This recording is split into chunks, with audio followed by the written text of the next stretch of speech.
Assalamualaikum warahmatullahi wabarakatuh. Selamat pagi anak-anak hebat. Bagaimana kabarnya hari ini? Semoga anak-anak selalu dalam keadaan sehat walafiat. Alhamdulillah, hari ini kita berjumpa lagi dalam pembelajaran tematik. Hari ini kita akan belajar tema 7, subtema 1, pembelajaran 5 dan 6. Sebelum kita memulai pembelajaran, mari kita baca basmalah terlebih dahulu. Bismillahirrahmanirrahim. Sudah siap untuk belajar? Kalau sudah siap, silahkan diambil buku siswa tema 7 dan pena 5C. Mari kita simak pembelajaran hari ini.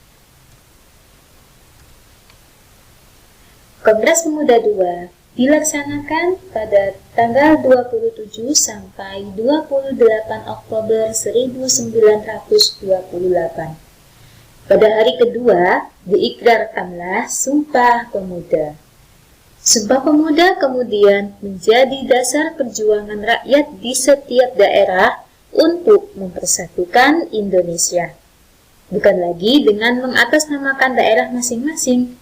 Hingga saat ini, tanggal 28 Oktober diperingati sebagai Hari Sumpah Pemuda. Peristiwa Sumpah Pemuda 1928 memberi dampak yang sangat besar terhadap perjuangan pergerakan nasional. Nah, apa saja dampak peristiwa Sumpah Pemuda? Dampak peristiwa Sumpah Pemuda 1928. Yang pertama, dengan adanya Sumpah Pemuda, timbul kebulatan tekad bangsa untuk bersatu padu dalam sebuah ikatan kebangsaan. Ikrar Sumpah Pemuda merupakan modal yang sangat berharga bagi terbentuknya negara kesatuan. Tekad untuk bersatu dan mengesampingkan alasan-alasan kedaerahan, kesukuan, keturunan, keagamaan, dan golongan. Namun, persatuan itu tetap dalam kerangka saling menghormati dan menghargai perbedaan-perbedaan yang ada. Kesemuanya bersatu padu dan melebur dalam ikrar Sumpah Pemuda. Dampak yang kedua, peristiwa Sumpah Pemuda berpengaruh sangat besar bagi organisasi pergerakan dari yang bersifat kedaerahan menjadi bersifat nasional.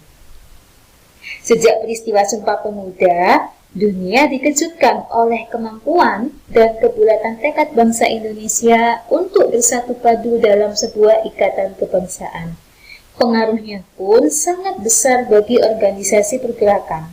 Organisasi-organisasi politik yang lahir setelah peristiwa Sumpah Pemuda semuanya memakai kata Indonesia dalam namanya. Begitupun dengan organisasi yang masih bersifat kedaerahan mulai memproses untuk bersatu dalam satu wadah, yaitu Organisasi Indonesia Muda. Adapun tujuannya adalah untuk mempererat tali persatuan segenap pemuda yang berbangsa, berbahasa, dan bertanah air Indonesia. Kemudian dampak selanjutnya yaitu peristiwa Sumpah Pemuda menegaskan rasa senasib sepenanggungan sebagai satu bangsa. Peristiwa Sumpah Pemuda telah membawa kesadaran dalam diri setiap orang akan pentingnya persatuan dan kesatuan dalam sebuah bangsa. Penyatuan berbagai sifat kedaerahan menjadi sifat nasional terus dilakukan. Peristiwa Sumpah Pemuda menegaskan rasa senasib sepenanggungan sebagai satu bangsa. Rasa inilah yang kemudian menyebabkan timbulnya semangat persatuan untuk membentuk sebuah negara kesatuan. Nah, itu tadi adalah dampak positif peristiwa Sumpah Pemuda. Begitu sangat berpengaruh besar ya bagi kemerdekaan Indonesia. Pada peristiwa Sumpah Pemuda 1928, lagu Indonesia Raya dikumandangkan beberapa saat sebelum ikrar Sumpah Pemuda dibacakan. Lagu tersebut kemudian diakui sebagai lagu kebangsaan Indonesia. Tentunya kalian bisa ya menyanyikan lagu Indonesia Raya. Nah, sekarang mari kita simak lagu Indonesia Raya versi lengkap, yaitu sebanyak 3 stanza. Mari kita simak lagu Indonesia Raya berikut ini.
Sekarang kita akan belajar perubahan wujud benda.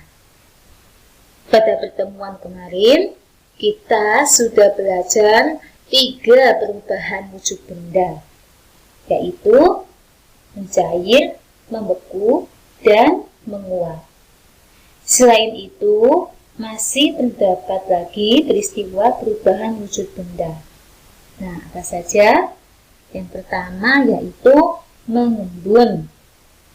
Apa itu mengembun? Mengembun adalah peristiwa perubahan wujud gas menjadi cair. Peristiwa ini merupakan kebalikan dari peristiwa menguap. Kalau menguap itu perubahan bentuk wujud benda dari cair menjadi gas ya anak-anak. Kalau mengembun itu perubahan wujud dari gas menjadi cair. Gas melepaskan kalor karena terjadi penurunan suhu di sekitarnya. Peristiwa sehari-hari yang mudah kamu jumpai dalam peristiwa mengembun, misalnya adalah bulir-bulir air di sekitar gelas yang berisi air dingin. Nah, ketika kalian menuangkan air dingin di dalam gelas kaca, perhatikan di gelas kaca tersebut, di sekitar gelas pasti ada bulir-bulir airnya. Kemudian perubahan wujud benda yang kedua yaitu menyublim.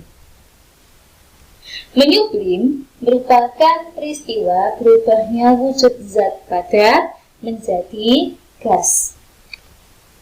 Contoh peristiwa menyublim yaitu peristiwa kamprah atau kapur barus.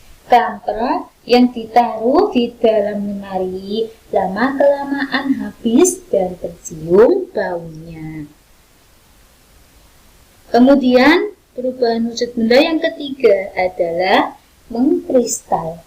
Mengkristal adalah perubahan wujud gas menjadi padat.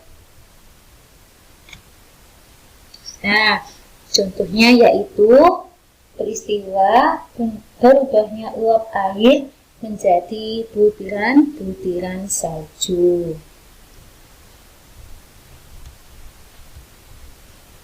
Peristiwa perubahan wujud benda dapat dijelaskan dengan menggunakan diagram berikut ini.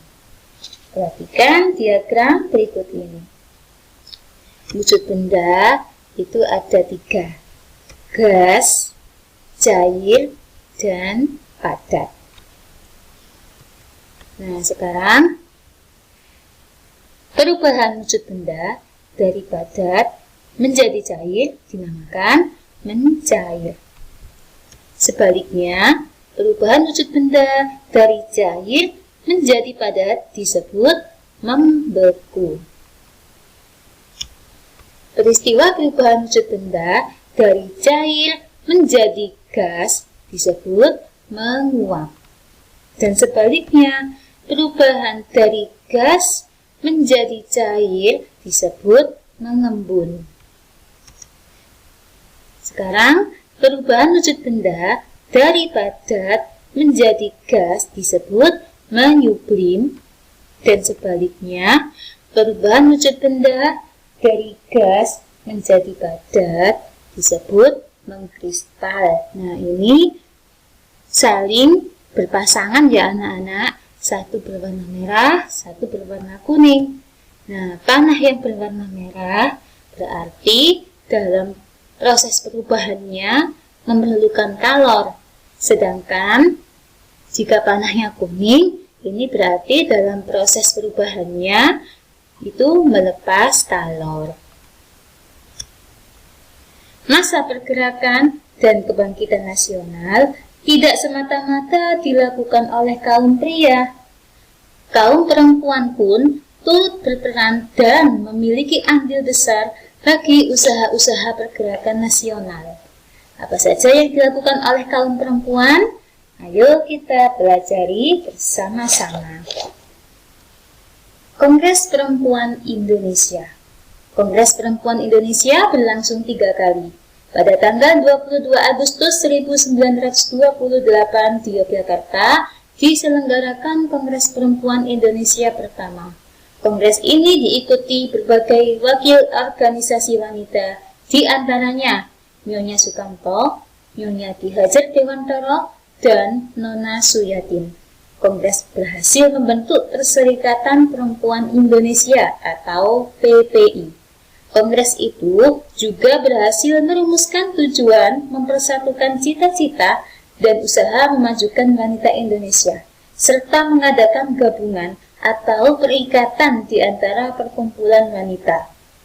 Pada tanggal 28 sampai 31 Desember 1929, PPI mengadakan kongres di Jakarta dan mengubah nama PPI menjadi PPII atau Perserikatan Perhimpunan Istri Indonesia.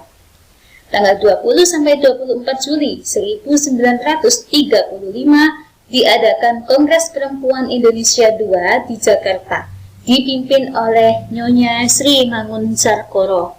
Kongres tersebut membahas masalah perburuhan perempuan, pemberantasan buta huruf, dan perkawinan.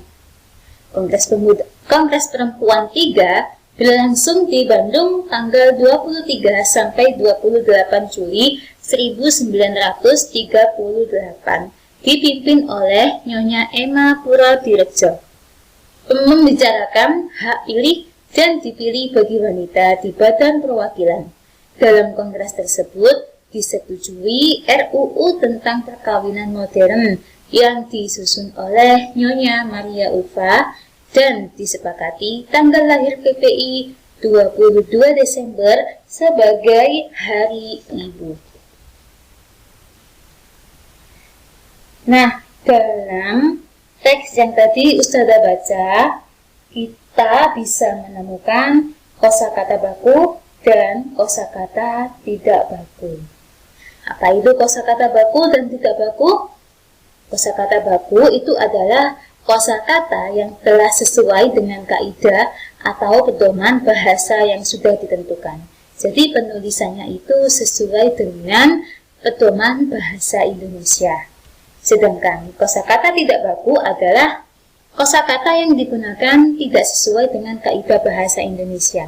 Ini biasanya digunakan dalam percakapan sehari-hari. Kosakata pada bacaan yang sudah saya baca tadi, yang pertama kosakata bakunya adalah kongres, tulisannya kongres. Nah, kosakata tidak bakunya adalah kongres, G-nya double. Sekarang yang kedua, contohnya adalah istri. Kosakata baku yang sesuai dengan ejaan bahasa Indonesia adalah istri. Sedangkan kosakata tidak bakunya adalah istri, ada e-nya. Contoh yang ketiga, modern. Tulisannya seperti ini ya. Ini kosakata bakunya. Modern. Kosakata tidak baku, modern. Setelah R dikasih E. Ini adalah kosakata tidak baku, modern. Yang keempat, perserikatan. Nah, ini adalah kosakata baku. Kosakata tidak bakunya yaitu perikatan. Perikatan. Yang kelima, mengubah. Ini adalah kosakata baku, sedangkan kosakata tidak bakunya adalah merubah.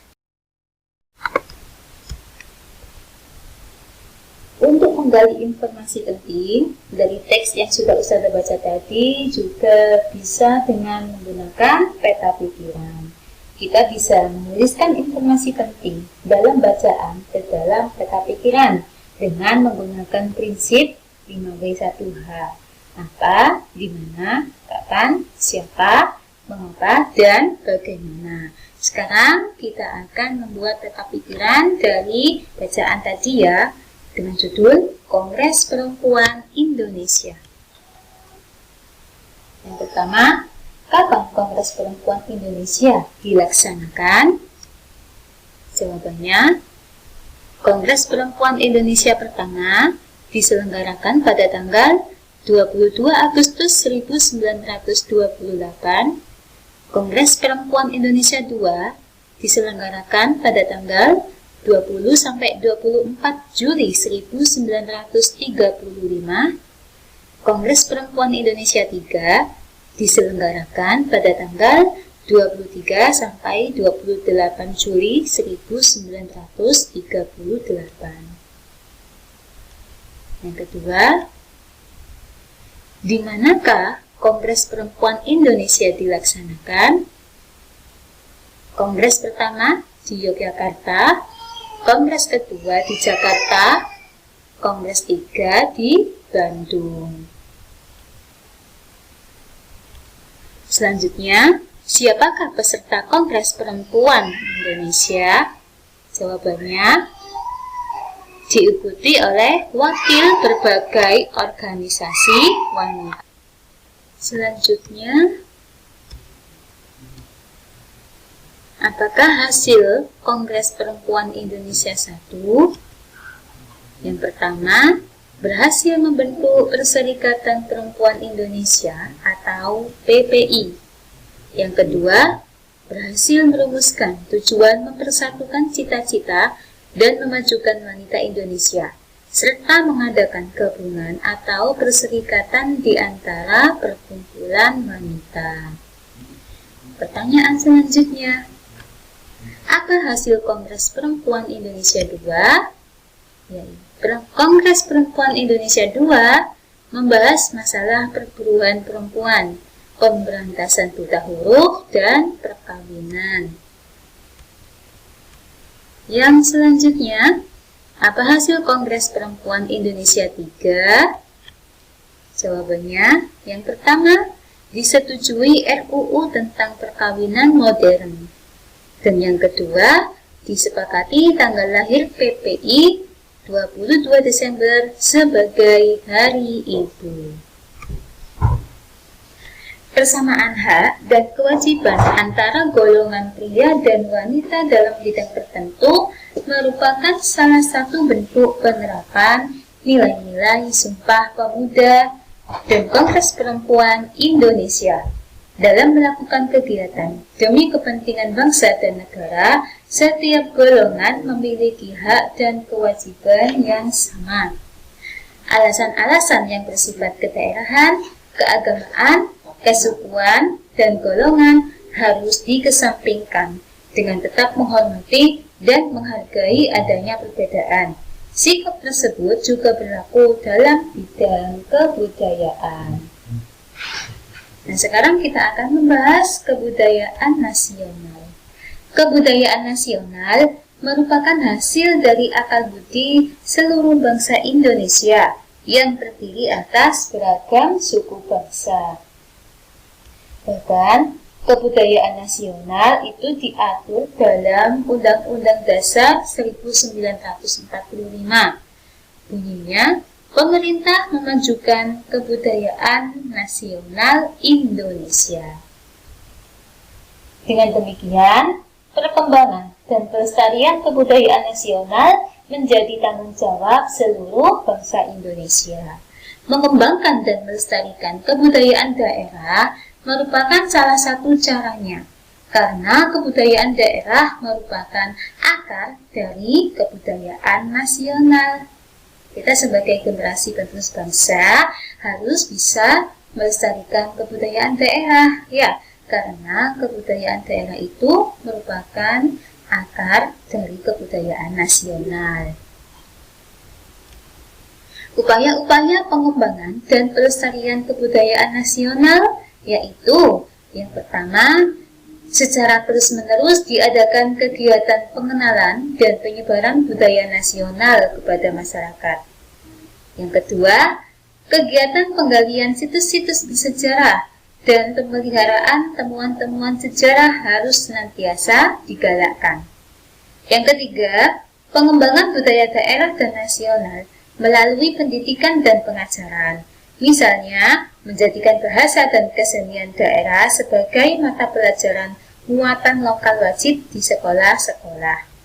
Dan yang keempat, Senantiasa dikembangkan sikap menghormati kebudayaan sendiri dan kebudayaan daerah lain. Yang kelima, mengenal dan mempelajari kebudayaan sendiri yang merupakan warisan leluhur.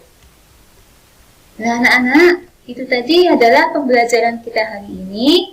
Terima kasih sudah menyimak pembelajaran ini hingga akhir. Semoga bermanfaat dan semoga anak-anak bisa memahami apa yang diajarkan hari ini. Akhir kata Ustazah ucapkan terima kasih.